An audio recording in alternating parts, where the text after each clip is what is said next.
Hi everyone, this is the second part in a series of videos looking at staff sparring. If you've not seen the first video, I recommend going watching that before seeing this. I'll post links in the description below. This video will focus on sparring with the foam staff, which is padded but also heaviest out of all three. Okay, so let's go through this video. I'm on the left wearing black shoes, Raj is on the right wearing white shoes. I'm going to let this video play out uncut, then we'll go through it after and break it down in slow motion.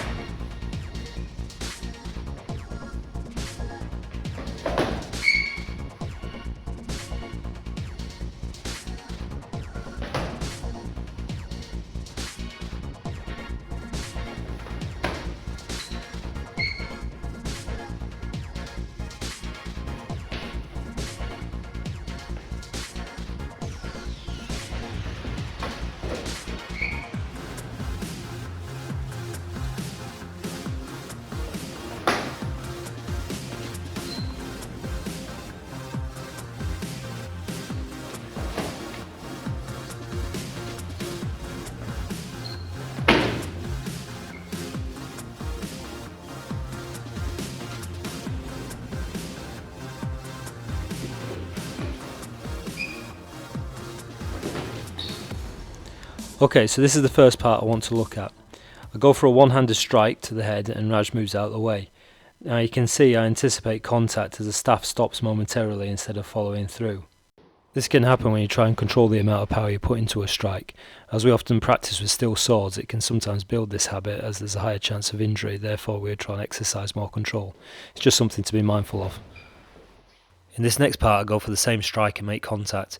It's a bit unclear whether I hit Raj's head or hand or if he managed to block it with his staff. Defence wise, stepping back and getting out of the way would be my preferred option, as this will give a better opportunity to counter. So here Raj counters my thrust with a one-handed strike to my shoulder. Similar to what I did earlier, he controls his staff so the impact wasn't that much. With a sword this would be a sufficient amount of power. However, due to it being a Joe and being blunt, it relies more on heavier impact.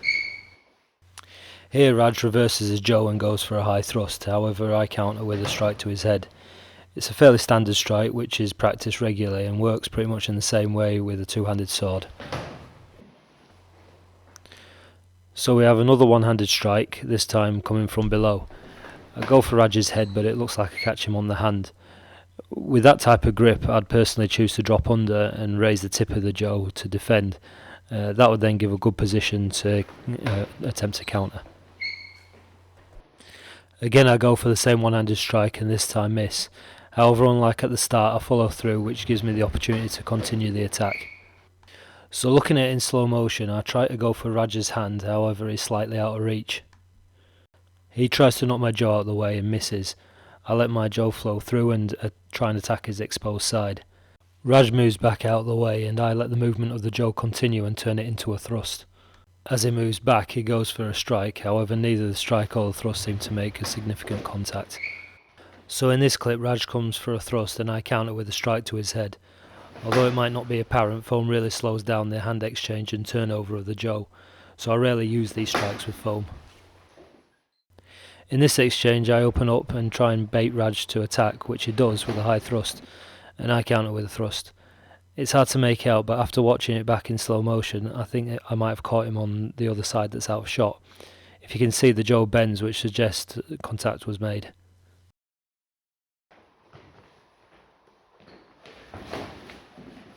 So here Raj appears to be going for my arms and I counter with a strike to his head. One major difference compared with wood is that foam Joes are very bouncy, so it won't react the same way if you're used to training with wood. Any contact seems to recoil more than expected. In this last part, Raj goes for a strike and I counter with a thrust. Neither land, however I follow up with a thrust that does. So breaking it down in slow motion, Raj goes for a strike to my hand and I attempt to parry. No contact's made and I draw it back to thrust. Notice that I thrust on the spot and overreach and I'm nowhere near making contact. With this second thrust I take a step forward, bringing my back foot up too. Getting this timing right and closing the distance enabled me to make contact, knocking Raj backwards. Also, as a side note, notice when Raj goes for the strike his Joe bends round mine. This significantly changes the feel of the Joe compared to wood. So going back to the thrust, this idea of moving your body as a unit is generally what we're trying to achieve in Aikido. In summary, the foam jo has a reasonable weight given its material, and with the padding there's no real need for excessive protection. This means it's possible to experiment more and try things out. That being said, complacency can kick in, as getting hit isn't an issue. Also, the other downside is the handling's a bit cumbersome due to having a soft surface and too much flex. Although the foam staff handles very differently to standard wooden jo, it's still good to use if someone's new to sparring. For those that do Aikido, I'm sure you can see plenty in there. However, I'll also do a video at the end of this series summarising the Aikido used throughout. Anyway, I hope you found this interesting. The next one we'll be looking at will be sparring with plastic jos. Until then, take care.